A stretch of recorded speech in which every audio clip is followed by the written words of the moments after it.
Langka, ang paborito naming ulam at paboritong prutas dito sa aming bayan, sa bayan ng Zambales.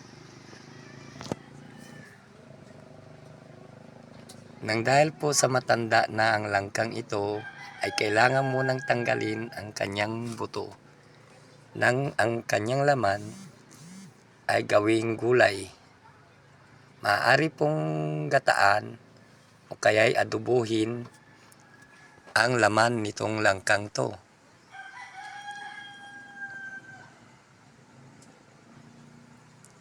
Ayan nga po, tiniwalay ng aking asawa ang buto ng langkang to. Nang sa gayon ay mailaga at pwedeng pang merinda mamayang hapon.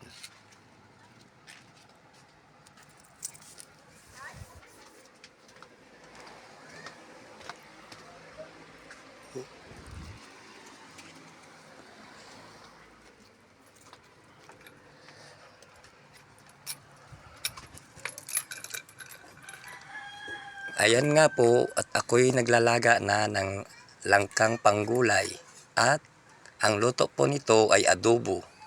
Nang dahil po sa wala po akong niyog at sawa na rin po sa kakagata. Ayan po ang aking panggatong kahoy po, nang dahil po tayo ay nasa probinsya at masasabi pong hindi pa po kami nakakabili ng aming shilin.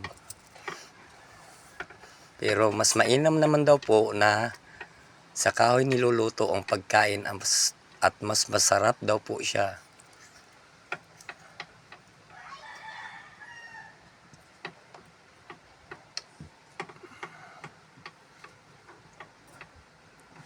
Yan po, tinitikman po natin at nang sa gayon malaman natin kung kulang siya sa lasa ng ating madagdagan.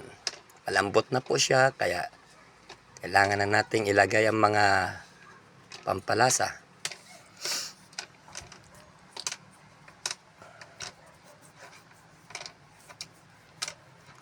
Konting asin, konting toyo,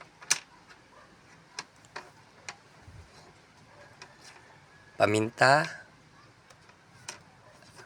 at bitsin.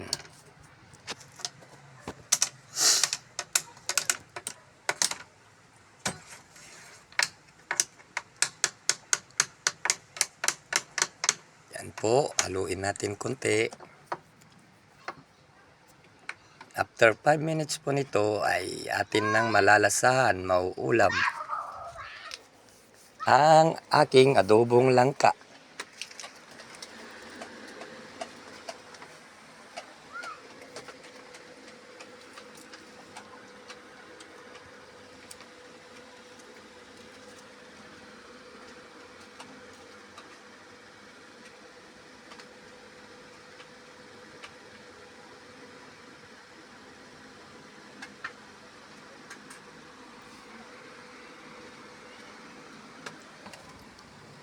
Yan po. At kaya po sa malaking kaldero ko niluto ito dahil sa kasama na po ang aming kapitbahay na sadyang paborito rin ng langka. Pati ang nanay ay bibigyan na rin po.